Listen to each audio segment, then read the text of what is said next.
말이 안 됩니다. 50년 전 비행기 한 대도 못 만들던 나라가 중동 전쟁터에서 미국 무기 옆에 섰습니다. 패트리엇이 못한 걸 해냈습니다. 96%. 이건 후연장 숫자가 아닙니다. 실제 전쟁에서 나온 숫자입니다. 무기를 팔았더니 원유 2,400만 배럴이 왔고, 하늘을 지켜줬더니 에너지를 줬습니다. 방산이 외교가 됐고, 외교가 자원이 됐습니다. 그런데 가장 무서운 건 따로 있습니다. 50년 전에도 그랬고, 30년 전에도 그랬고, 지금도 그렇습니다. 이 나라는 단 한 번도 멈춘 적이 없습니다. 독일 뮌헨 공과대학교 클라우스 바우어 교수가 강의실 칠판에 단 두 글자를 적었습니다. 한국. 이 나라는 전쟁이 터질수록 강해집니다. 학생들은 처음엔 웃었습니다. 그 웃음이 언제 사라졌는지 지금부터 보여드리겠습니다. 시청하기 전 구독과 좋아요, 댓글에 대한민국 최고라고 응원해주세요. 여러분은 적이 아닌 나라가 무섭다고 느껴본 적 있으십니까? 저는 그날 처음 느꼈습니다. 안녕하세요. 저는 독일 뮌헨 공과대학교 산업경쟁력학과 대학원 2년차 루카스 슈미트입니다. 저는 독일 자동차 산업의 미래 경쟁력을 연구하고 있습니다. 폭스바겐, BMW, 메르세데스가 전기차 시대에 살아남을 수 있는가? 그게 제 논문의 핵심 주제죠. 그래서 클라우스 바우어 교수님의 수업을 선택했습니다. 교수님은 글로벌 공급망 붕괴와 산업 취약성 분석으로 유럽 최고의 권위자로 꼽히는 분이었습니다. 유럽연합 산업전략자문위원을 역임하셨고, 독일 경제부와 유럽의회에서 수차례 정책 보고를 하신 분이죠. 그날 교수님은 강의실에 들어서시며 아무 말씀도 하지 않으셨습니다. 가방을 내려놓고 천천히 칠판 앞에 서셨습니다. 그리고 분필을 들어단 두 글자를 적으셨습니다. 한국. 강의실에 웃음이 번졌습니다. 뒷자리에서 누군가 작게 중얼거렸습니다. K-팝 얘기하려는 건가? 옆자리 친구가 저를 보며 어깨를 으쓱했습니다. 저도 솔직히 비슷한 생각이었습니다. 한국이라면 삼성 스마트폰, 현대 자동차, 그리고 전 세계를 휩쓴 음악 정도가 떠올랐습니다. 중요한 나라이긴 하지만 독일 산업의 미래를 논하는 자리에서 굳이 꺼낼 나라인가 싶었죠. 교수님은 웃음이 가라앉기를 기다리셨습니다. 그리고 천천히 입을 여셨습니다. 오늘 여러분은 자신이 얼마나 모르고 있었는지 알게 될 겁니다. 첫 번째 슬라이드가 켜졌습니다. 독일 주요 자동차 기업들의 전기차 배터리 공급망 지도였습니다. 원자재 채굴부터 배터리 셀 생산, 모듈 조립, 완성차 탑재까지 단계별로 붉은 선이 그어져 있었습니다. 그 선들이 어디로 향하는지 따라가다 보니 눈이 멈추는 곳이 있었습니다. 지도 위 한 지점으로 선들이 수렴하고 있었습니다. 한반도였습니다. 강의실 웃음이 사라졌습니다. 교수님은 슬라이드를 넘기지 않으셨습니다. 학생들이 그 지도를 충분히 들여다볼 시간을 주신 겁니다. 한 학생이 손을 들었습니다. 교수님, 이게 배터리 공급망만의 이야기인가요? 교수님은 고개를 저으셨습니다. 그게 시작이었습니다. 슬라이드는 이제 막 두 번째로 넘어가려 하고 있었습니다. 교수님은 두 번째 슬라이드를 넘기시며 질문을 던지셨습니다. 국제정치에서 가장 강력한 권력이 무엇인지 아십니까? 군사력이요. 한 학생이 대답했습니다. 경제력이요. 다른 학생이 말했습니다. 교수님은 고개를 저으셨습니다. 표준입니다. 규칙을 만드는 자가 게임을 지배합니다. 어떤 기술이 세계 표준이 되느냐에 따라 시장이 결정되고 특허가 쌓이고 기술료가 흘러들어옵니다. 그래서 강대국들은 표준 전쟁의 사활을 겁니다. 미국, 유럽, 일본이 수십 년간 이 게임의 심판이었습니다. 나머지 나라들은 그 규칙을 따르는 쪽이었죠. 그런데 한국은 그 규칙을 바꿨습니다. 교수님은 첫 번째 사례를 꺼내셨습니다. 1990년대 이동통신입니다. 당시 세계 이동통신 시장은 유럽의 GSM이 사실상 표준이었습니다. 미국 안에서도 CDMA는 소수파였죠. 한국은 그 상황에서 CDMA를 선택했습니다. 세계 최초 상용화를 목표로요. 한 학생이 손을 들었습니다. 교수님, 그건 무모한 도박 아닌가요? 실패하면 고립되는 거잖아요. 맞습니다. 무모했죠. 하지만 결과는 어떻게 됐습니까? CDMA는 3세대 이동통신의 핵심 기술이 됐습니다. 한국은 그 분야의 특허와 기술 노하우를 먼저 쌓았고 4세대 LTE에서도 5세대에서도 세계 최초 상용화를 달성했습니다. 다른 나라들이 5세대 이동통신을 쓰려면 한국 기업들에게 기술료를 내야 합니다. 따르는 쪽에서 받는 쪽으로 넘어간 겁니다. 두 번째 사례는 디스플레이였습니다. 한국은 액정 표시 장치, LCD 시장에서 세계 1위였습니다.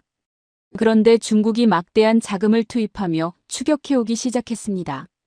여기서 보통 나라들은 어떻게 합니까? 한 학생이 대답했습니다. 가격을 낮추거나 시장을 나눠 가지려 하겠죠. 교수님은 고개를 저으셨습니다. 한국은 LCD 1위를 포기했습니다. 강의실이 술렁였습니다. 1위를 하고 있는데 포기했다고요. 교수님은 말씀을 이으셨습니다. 가격 경쟁은 소모전입니다. 이겨도 남는 게 없습니다.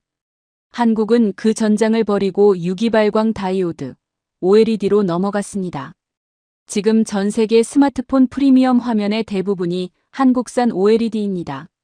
중국은 아직도 한국이 버리고 간 LCD 전장에서 싸우고 있습니다. 세 번째 사례에서 강의실이 완전히 조용해졌습니다. 전기차 배터리 규격입니다. 교수님은 슬라이드를 넘기셨습니다. 화면에 테슬라, BMW, 폭스바겐의 로고가 보였습니다. 이 기업들이 지금 전기차 배터리를 설계할 때 기준으로 삼는 규격이 있습니다. 셀 크기, 연결 방식, 충방전 표준. 그 규격을 누가 먼저 정했는지 아십니까? 한국 기업들입니다. 배터리 기술에서 앞서 나가면서 동시에 규격 표준화 논의를 주도했습니다. 그 결과 세계 최대 자동차 기업들이 한국이 만든 규격에 맞춰 차량을 설계하기 시작했습니다. 이건 부품을 파는 게 아닙니다. 산업의 설계도를 준 겁니다.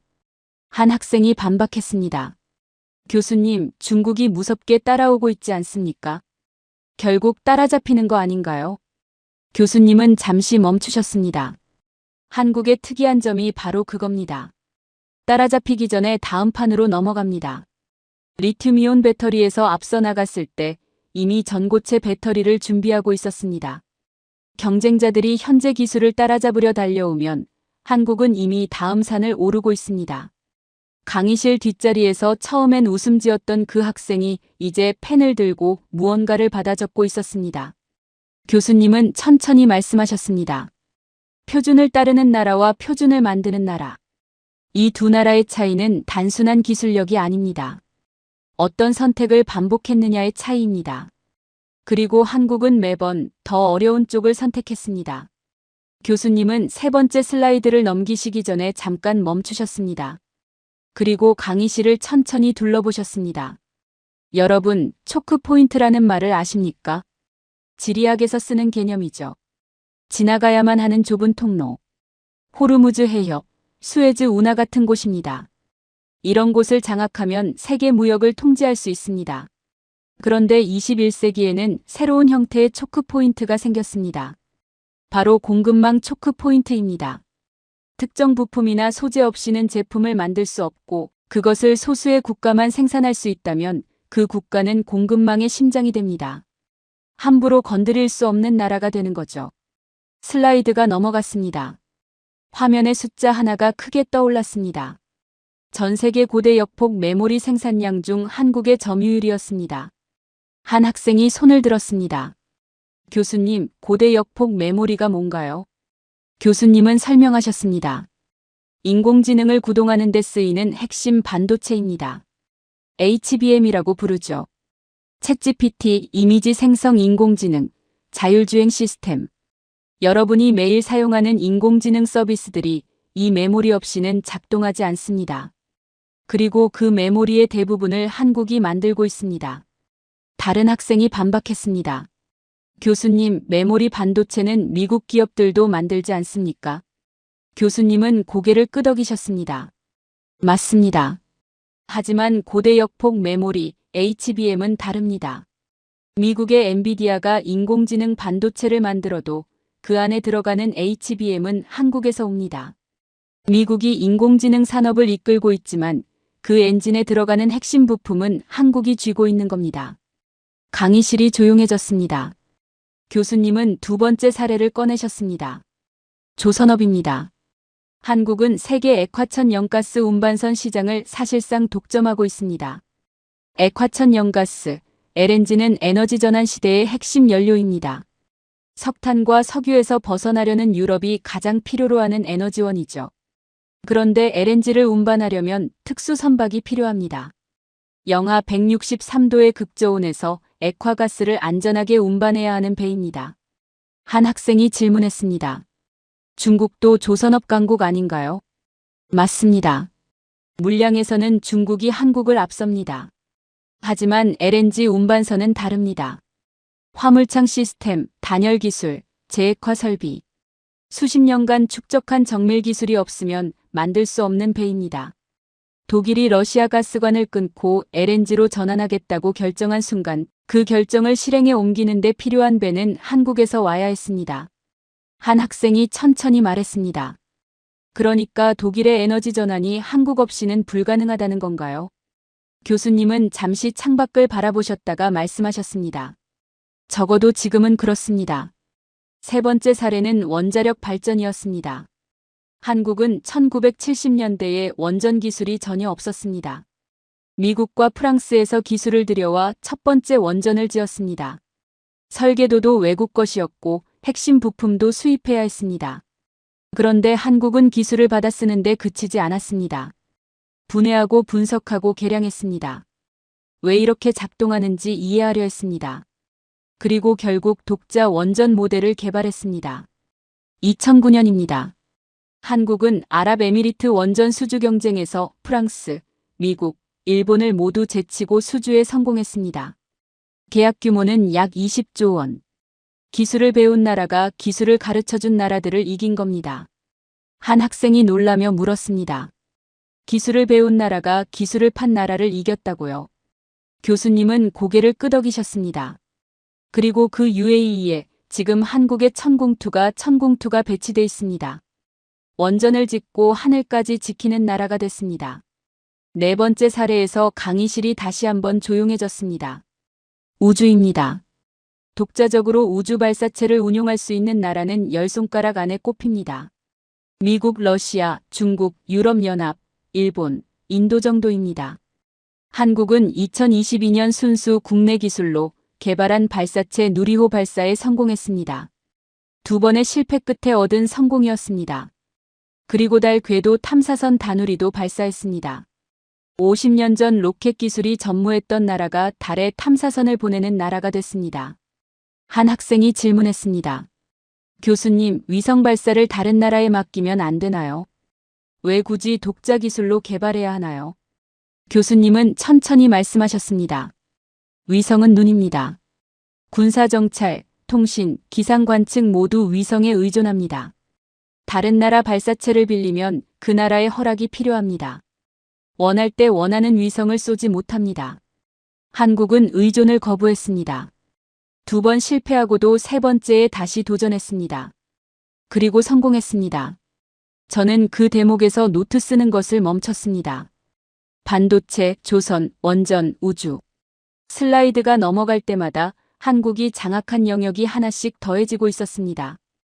교수님은 화면을 끄시며 말씀하셨습니다. 이 분야들만 봐도 한국의 위치가 보입니다. 한국은 단순한 제조국가가 아닙니다. 현대산업의 심장부 여러 곳을 동시에 쥐고 있습니다. 강대국들이 이제 한국을 함부로 다루기 어려운 이유가 여기 있습니다. 한국을 압박하면 자신들의 공급망이 먼저 흔들립니다.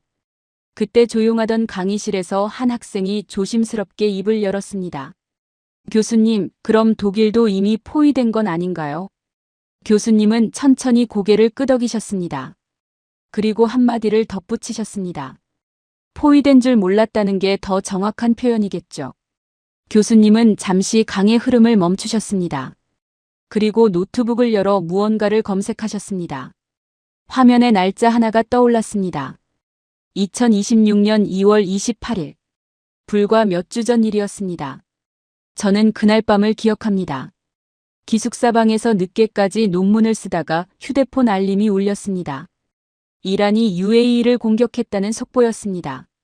저는 잠깐 뉴스를 확인하고 다시 논문으로 돌아갔습니다. 중동 어딘가에서 또 전쟁이 났구나. 그 정도였습니다. 그 날짜가 오늘 이 강의와 연결될 거라고는 꿈에도 생각하지 못했습니다. 교수님은 천천히 말씀하셨습니다. 이론은 여기까지 하겠습니다.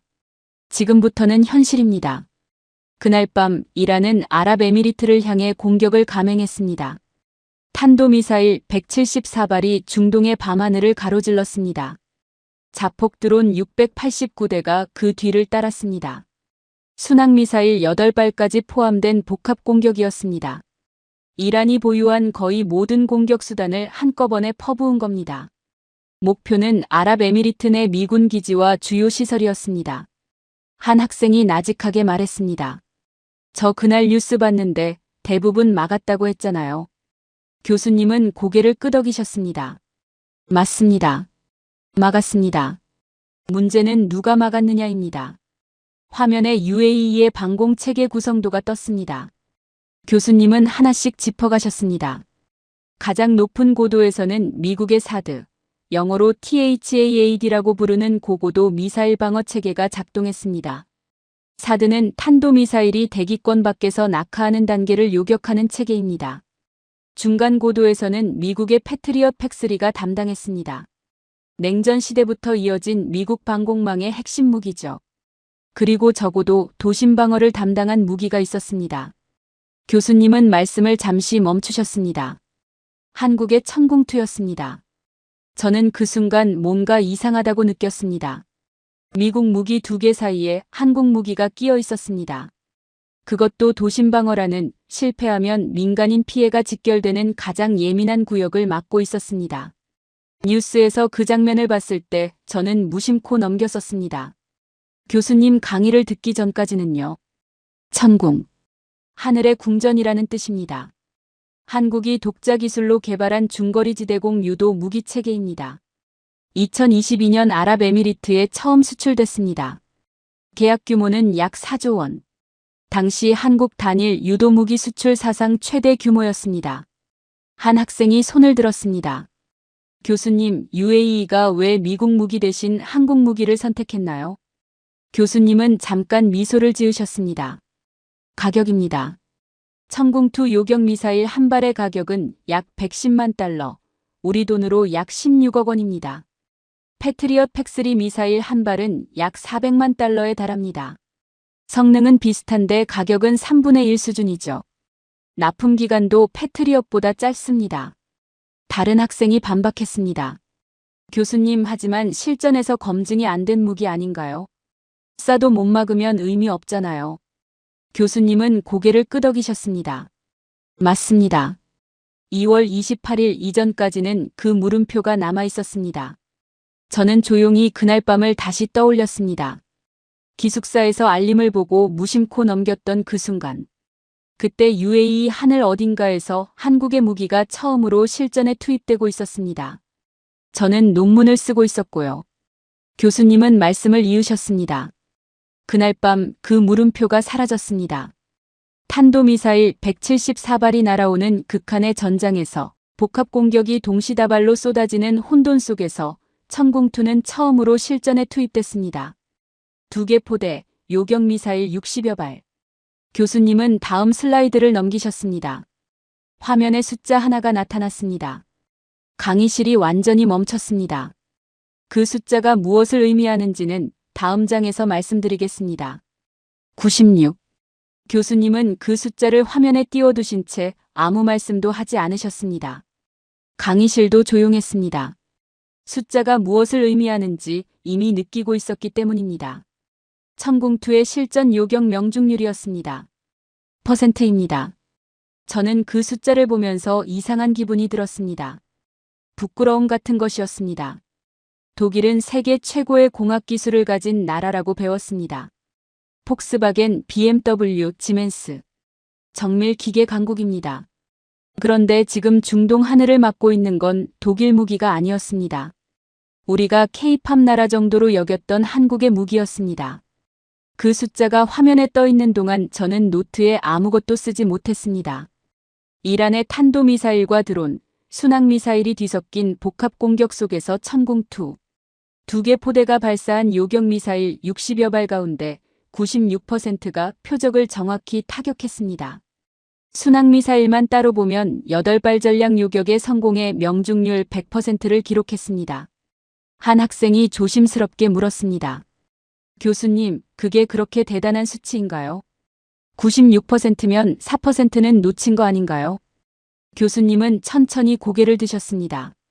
세계 최강이라 불리는 미국의 패트리엇 팩3도 대규모 복합 공격 상황에서 90% 이상의 요격률을 안정적으로 유지한 사례는 극히 드뭅니다. 탄도미사일 하나를 막는 것과 드론, 순항미사일, 탄도미사일이 동시에 쏟아지는 혼돈 속에서 96%를 기록하는 건 완전히 다른 이야기입니다. 국제방산 시장에서 실전 검증이란 것은 훈련장이 아니라 바로 이 상황에서 나오는 숫자입니다. 교수님은 말씀을 이으셨습니다. 그리고 가격을 기억하십시오. 천궁2 요격 미사일 한 발 약 110만 달러. 패트리엇 팩3 한 발 약 400만 달러. 성능은 어깨를 나란히 하면서 가격은 3분의 1. 국제방산 시장에서는 이것을 게임 체인저라고 부릅니다. 저는 슬쩍 옆자리 친구를 봤습니다. 친구도 저를 봤습니다. 수업 시작 때 한국 얘기에 어깨를 으쓱했던 그 친구였습니다. 서로 아무 말도 하지 않았습니다. 할 말이 없었습니다. 그런데 교수님은 거기서 멈추지 않으셨습니다. 슬라이드를 한 장 더 넘기셨습니다. UAE가 실전 투입 닷새 만에 한국 정부에 긴급 연락을 취했습니다. 내용은 3가지였습니다. 첫째, 천궁2 요격 미사일 추가 긴급 공급 요청. 둘째, 레이더 기술진 긴급 파견 요청. 교전이 이어지는 과정에서 포대 레이더 구동부에 오류가 발생했고 UAE는 한국 기술진 6명을 즉시 현장으로 보내달라고 했습니다. 셋째, 비호복합 긴급 지원 요청이었습니다. 한 학생이 손을 들었습니다. 교수님, 전쟁 중인 지역에 기술진을 보낸다는 게 현실적으로 가능한 건가요? 보냈습니다.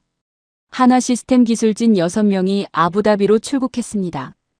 교전 지역과 떨어진 안전한 장소로 장비를 반출해 작업을 진행했습니다. 저는 그 대목에서 펜을 멈췄습니다.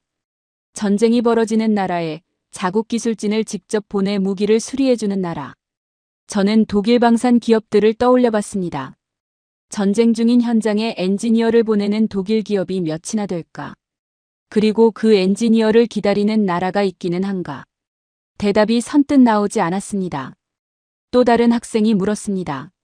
교수님, UAE는 왜 미국에 먼저 연락하지 않았나요? 패트리엇도 있었잖아요.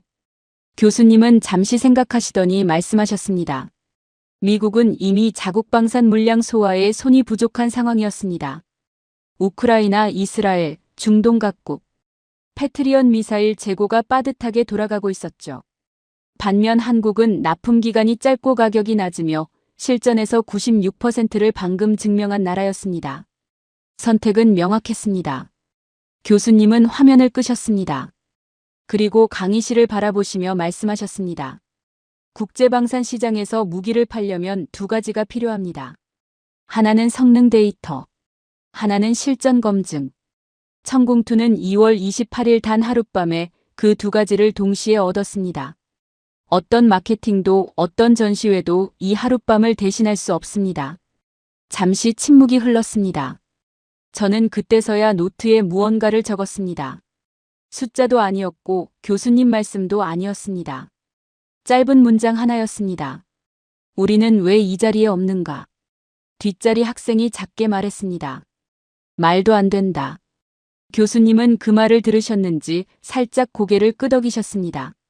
그리고 다음 슬라이드로 손을 뻗으시며 말씀하셨습니다. 아직 끝나지 않았습니다. 더 있습니다. 교수님은 새 슬라이드를 여셨습니다. 화면에 숫자 2개가 나란히 떴습니다. 3만 달러. 그리고 400만 달러. 교수님은 설명하셨습니다. 왼쪽은 이란의 자폭 드론 샤헤드 136한대의 가격입니다. 오른쪽은 그것을 요격하는 미국의 패트리엇 팩3 미사일 한 발의 가격입니다. 강의실이 조용해졌습니다. 계산이 머릿속에서 자동으로 이루어지고 있었습니다. 저도 숫자를 노트에 받아 적으면서 손이 멈췄습니다. 드론 한 대를 잡는 데 드는 비용이 그 드론 가격의 130배가 넘습니다. 130배입니다. 드론은 느립니다. 이란의 샤헤드 136은 최고 속도가 시속 185km 수준입니다. 이런 표적의 400만 달러짜리 패트리언 미사일을 쓰는 건 낭비입니다. 이란은 이 구조를 정확히 알고 사용하고 있습니다. 값싼 드론을 수백 대씩 동시에 날려보내면 방공망의 고가 미사일 재고가 빠르게 소진됩니다. 재고가 떨어지면 그 다음에 날아오는 탄도미사일은 무방비 상태로 들어옵니다. 이것이 지금 중동 전장에서 반복되고 있는 비대칭 소모전의 실체입니다. 한 학생이 손을 들었습니다. 교수님, 그럼 방어하는 쪽은 어떻게 해야 하나요? 계속 패트리엇으로 드론을 잡을 수는 없잖아요. 바로 그 질문이 핵심입니다. 교수님은 고개를 끄덕이셨습니다. 그리고 슬라이드를 넘기셨습니다. 화면에 한 무기 체계가 나타났습니다. 비호복합이었습니다. 비호복합은 한국이 개발한 저고도 방공 무기 체계입니다. 30mm 자주 대공포 비호에 지대공 유도 미사일 신궁을 결합한 시스템입니다. 20km 바깥의 비행체를 먼저 탐지하고 3km에서 5km 사이에서는 신궁 미사일로 요격하며 3km 이내로 접근하면 30mm 대공포로 자동 격추합니다. 사통장치가 자동으로 작동하기 때문에 사수는 사격 버튼만 누르면 됩니다. 저는 그 설명을 들으면서 속으로 무언가를 계산하고 있었습니다. 드론을 잡는 데 드는 비용이 극적으로 낮아집니다. 400만 달러짜리 미사일 대신 훨씬 저렴한 30mm 대공포탄으로 드론을 처리할 수 있습니다. 단순한 무기 체계 하나가 전장의 경제학을 바꾸는 겁니다. 한 학생이 물었습니다. 교수님, 그런 무기는 미국이나 유럽도 만들지 않나요? 굳이 한국 걸 써야 하는 이유가 있나요? 교수님은 빙긋 웃으셨습니다. 세 가지입니다. 첫째, 가격입니다. 한국 방산 무기는 서방 동급 제품 대비 절반에서 3분의 1 수준입니다. 둘째, 납품 속도입니다. 미국 무기는 수출 승인 절차가 복잡하고 납기가 깁니다. 한국은 상대적으로 빠릅니다. 셋째, 실전입니다. 지금 이 순간 중동 하늘에서 한국 무기가 실제로 맞고 있습니다. 저는 그 세 가지를 노트에 받아 적으면서 불편한 감정을 느꼈습니다. 저는 독일 자동차 산업의 경쟁력을 연구하고 있습니다. 폭스바겐이 전기차로 전환하는 과정에서 어떻게 살아남을지를 분석하는 게 제 논문 주제입니다. 그런데 지금 이 강의실에서 깨달은 건 독일 자동차 산업이 살아남을지를 걱정하는 동안 한국은 전쟁터에서 무기를 팔고 있다는 사실이었습니다. 독일도 방산 강국입니다. 라인메탈, K&DS, 헨솔트. 유럽 방산 시장의 핵심 기업들이 독일에 있습니다. 그런데 중동이 긴급하게 전화를 건 나라는 독일이 아니었습니다. 저는 그 이유를 생각해봤습니다. 가격인가? 납기인가? 아니면 다른 무언가인가? 교수님은 화면을 바꾸셨습니다. 슬라이드에는 한국의 연간 방산 수출 규모 그래프가 떠올랐습니다. 22조 원을 넘어선 수치였습니다. 10년 전과 비교하면 4배 이상 성장한 숫자였습니다. 교수님은 말씀하셨습니다. 폴란드는 한국 무기를 대량으로 구매했습니다. K2 전차, K9 자주포, FA50 경전투기. 유럽 한가운데서 러시아의 위협을 막기 위해 선택한 무기가 한국산입니다. 사우디아라비아는 천궁2 10개 포대를 4조 2천억 원에 계약했습니다. 이라크도 3조 7천억 원 규모의 계약을 체결했습니다. 저는 폴란드라는 단어에서 멈췄습니다. 유럽입니다. 독일의 이웃나라가 자국 방어를 위해 한국 무기를 선택했습니다. 독일 무기가 아니라요. 그 사실이 이상하게 가슴에 걸렸습니다. 한 학생이 천천히 말했습니다. 교수님, 그럼 전쟁이 터질수록 한국이 유리해진다는 건가요? 교수님은 잠시 말씀을 고르시더니 답하셨습니다. 전쟁을 원한다는 뜻이 아닙니다. 하지만 불안한 세계에서 안보를 팔 수 있는 나라가 갖는 영향력은 분명합니다. 한국은 지금 그 자리에 서 있습니다. 한번 시작된 방산 관계는 수십 년간 이어집니다. 부품, 정비, 업그레이드. 무기를 판 나라와 산 나라는 그렇게 묶입니다. 교수님은 말을 끊으셨습니다. 그리고 강의실 전체를 바라보시며 말씀하셨습니다. 50년 전 한국은 전투기를 조립도 못하던 나라였습니다. 지금은 전쟁이 터지면 가장 먼저 전화가 옵니다. 저는 노트를 덮었습니다. 그리고 조용히 생각했습니다. 전쟁이 터지면 가장 먼저 전화가 오는 나라. 독일이 그 나라인 적이 있었나? 앞으로 그 나라가 될 수 있나? 대답이 나오지 않았습니다. 그게 더 불편했습니다. 교수님은 잠시 물을 한 모금 드셨습니다. 그리고 강의실을 천천히 둘러보셨습니다. 여러분, 방산 수출과 에너지 안보가 연결된다고 생각해 본 적 있습니까? 저는 그 질문을 듣자마자 논문 주제가 머릿속을 스쳤습니다. 저는 독일 자동차 산업의 미래를 연구하고 있습니다. 그 연구의 전제 조건 중 하나가 안정적인 에너지 공급입니다. 독일은 러시아 가스관을 끊은 이후 에너지 위기를 겪었습니다. 지금도 에너지 확보는 독일 산업의 가장 예민한 문제 중 하나입니다. 그런데 교수님은 지금 방산과 에너지를 연결하고 계셨습니다. 어떻게 연결된다는 건지 선뜻 이해가 가지 않았습니다. 교수님은 슬라이드를 넘기셨습니다. 화면에 숫자 하나가 떴습니다. 2,400만 배럴. 교수님은 말씀하셨습니다. 천공투의 실전 성과가 확인된 직후 한국은 아랍에미리트로부터 원유 2,400만 배럴을 최우선으로 공급받겠다는 약속을 받아냈습니다. UAE가 한국을 원유 공급 1순위 국가로 지정한 겁니다. 강의실이 술렁였습니다. 한 학생이 손을 들었습니다. 교수님, 그게 방산과 관련이 있는 건가요? 그냥 외교적 결정 아닌가요? 교수님은 고개를 저으셨습니다. 일본 요미우리 신문이 이 사실을 보도하면서 분석한 내용이 있습니다. 한국의 미사일 방어 시스템 공급이 이번 원유 우대의 결정적 요인이 됐다는 겁니다. 저는 그 대목에서 가슴이 서늘해졌습니다. 일본입니다. 아시아에서 한국의 가장 강력한 경쟁국이라 불리는 나라의 언론이 한국의 방산 성과를 결정적 요인으로 지목했습니다. 부러움이 아니면 나올 수 없는 분석이었습니다. 저는 독일에서 한국을 연구하고 있고 일본은 아시아에서 한국을 지켜보고 있습니다. 그 시선의 온도가 달라지고 있다는 걸 느꼈습니다. 교수님은 배경을 설명하셨습니다. 2026년 2월 미국과 이스라엘의 이란 공습이 시작되면서 호르무즈 해협이 봉쇄 위기에 몰렸습니다. 호르무즈 해협은 전 세계 석유 물동량의 약 20%가 지나가는 곳입니다. 이 해협이 막히면 한국을 포함한 원유 수입 의존국들은 즉각적인 에너지 위기에 직면합니다.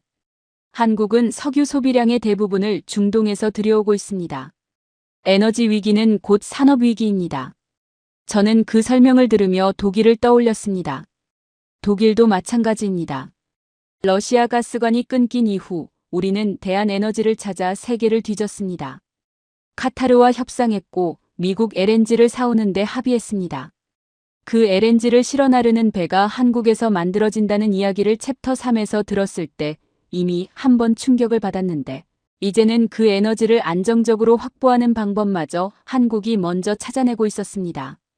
한 학생이 조용히 말했습니다.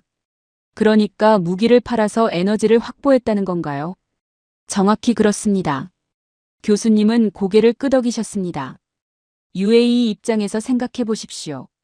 이란의 탄도미사일 174발이 날아오는 상황에서 자국 하늘을 지켜준 나라가 있습니다. 그 나라의 기술진이 전쟁 중에 현장으로 날아와 레이더를 수리해줬습니다. 그 나라가 원유를 달라고 하면 어떻게 하겠습니까? 강의실이 조용해졌습니다. 교수님은 말씀을 이으셨습니다. 한국이 확보한 2,400만 배럴은 단순한 숫자가 아닙니다.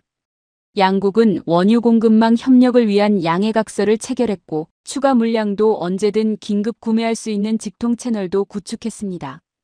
방산이 에너지 외교의 레버리지가 된 겁니다. 다른 학생이 손을 들었습니다. 교수님, 독일은 왜 이런 걸 못하나요? 독일도 방산 강국 아닌가요? 저는 그 질문이 나오는 순간 숨을 참았습니다. 제가 묻고 싶었던 질문이었기 때문입니다. 교수님은 잠시 생각하시더니 천천히 말씀하셨습니다. 독일은 강합니다. 하지만 독일은 오랫동안 방산 수출에 신중했습니다. 역사적 이유도 있고 정치적 이유도 있습니다. 분쟁 지역에 무기를 파는 것에 대한 내부 논의가 복잡했죠. 그 신중함은 이해할 수 있습니다. 하지만 그 사이 한국은 달랐습니다. 한국은 자국 안보를 위해 무기를 개발했고 그 기술이 수출 경쟁력이 됐습니다. 그리고 지금 그 경쟁력이 에너지를 가져오고 있습니다. 저는 노트에 아무것도 적지 않았습니다. 적을 필요가 없었습니다. 머릿속에 이미 새겨졌기 때문입니다. 교수님은 마지막 슬라이드로 손을 뻗으시며 조용히 말씀하셨습니다. 안보를 팔 수 있는 나라는 원하는 것을 살 수 있는 나라가 됩니다.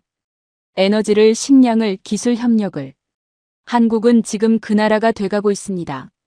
이제 마지막 질문이 남았습니다. 이 나라는 왜 멈추지 않는 겁니까? 저는 창밖을 바라봤습니다. 미넨의 하늘은 여전히 흐렸습니다. 그런데 이상하게도 그 순간 지구 반대편 중동의 밤하늘이 머릿속에 그려졌습니다. 탄도미사일이 날아오는 하늘, 그 하늘을 막아내는 한국의 무기, 그리고 그 대가로 돌아온 2,400만 배럴.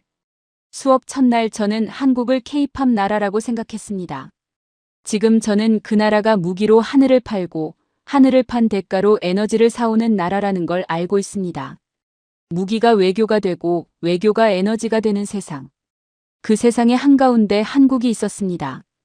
교수님은 잠시 강의 흐름을 멈추셨습니다.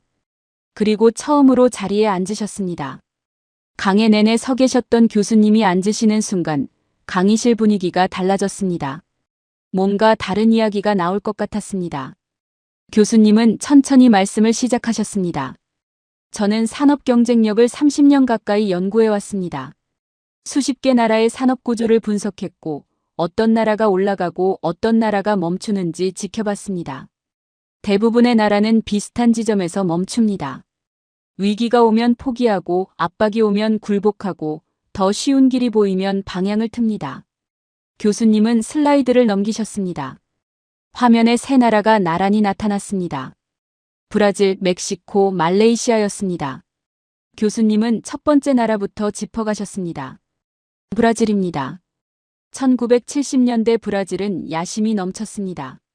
항공, 자동차, 조선, 철강 모든 분야에 동시에 투자했습니다. 국영 석유회사 페트로브라스를 앞세워 자원 개발에도 뛰어들었습니다. 한국과 비슷한 시기, 비슷한 의지로 산업화를 시작했습니다. 그런데 1980년대 외채 위기가 오자 브라질은 전략 산업을 하나씩 포기하기 시작했습니다. 민간에 매각하거나 외국 자본에 의존하는 구조로 바뀌었죠. 지금 브라질의 수출 1위는 무엇인지 아십니까? 대두입니다. 2위는 철광석, 3위는 원유입니다. 공업 제품이 아닙니다. 땅에서 나오는 원자재입니다. 한국은 같은 시기에 반도체와 자동차와 조선을 키웠습니다. 브라질은 위기 앞에서 포기했고 한국은 위기 앞에서 전략 산업을 지켰습니다. 지금의 차이는 그 선택 하나에서 시작됐습니다. 한 학생이 손을 들었습니다. 교수님, 한국도 1997년 외환 위기를 겪지 않았나요? 맞습니다. 교수님은 고개를 끄덕이셨습니다. 한국도 무너질 뻔했습니다. 국가부도 직전까지 갔고 국제통화기금에 구제금융을 요청해야 했습니다. 기업들이 줄줄이 쓰러졌습니다. 하지만 한국의 반응이 브라질과 달랐습니다. 구조조정을 수용하되 반도체와 자동차와 조선 같은 전략 산업은 지켰습니다. 어떤 기업을 살리고 어떤 기업을 정리할지를 한국이 직접 결정했습니다. 그리고 국제통화기금 구제금융을 예정보다 3년 일찍 상환했습니다. 2001년의 일입니다. 위기를 구조조정의 기회로 삼은 겁니다. 브라질은 위기 후에 원자재 수출국으로 돌아갔습니다. 한국은 위기 후에 오히려 산업이 고도화됐습니다. 교수님은 두 번째 나라로 넘어가셨습니다. 멕시코입니다. 멕시코는 1994년 미국, 캐나다와 북미 자유무역 협정을 체결했습니다. 미국 시장에 직접 접근할 수 있게 됐고 제조업이 급성장했습니다. 수출도 늘었습니다. 그런데 어떤 수출인지가 문제였습니다. 멕시코는 미국 기업들의 조립 공장이 됐습니다. 미국에서 부품을 수입해 멕시코에서 조립하고 다시 미국으로 수출하는 구조입니다. 부가가치의 대부분은 미국 기업이 가져갑니다. 멕시코에 남는 건 조립 임금뿐입니다. 수출액이 늘어도 국민 소득이 크게 오르지 않는 이유가 여기 있습니다. 한국은 달랐습니다. 조립에서 시작했지만 거기서 멈추지 않았습니다. 부품을 국산화하고 기술을 개발하고 결국 현대자동차라는 독자 브랜드를 세계 시장에 내놓았습니다. 멕시코와 한국은 비슷한 시기에 자동차 산업을 시작했습니다. 그런데 지금 현대차는 세계 3위 자동차 그룹입니다. 멕시코에는 독자 브랜드가 없습니다. 저는 그 대비를 들으며 독일을 생각했습니다. 독일은 어땠나? 독일은 조립에서 멈추지 않았습니다. 기술을 개발하고 브랜드를 만들었습니다. 한국과 비슷한 방향이었습니다. 그런데 지금 이 강의실에서 저는 독일이 아니라 한국의 이야기를 듣고 있습니다. 교수님은 세 번째 나라로 넘어가셨습니다. 말레이시아입니다. 말레이시아는 1980년대에 독자 자동차 브랜드 프로톤을 출범시켰습니다.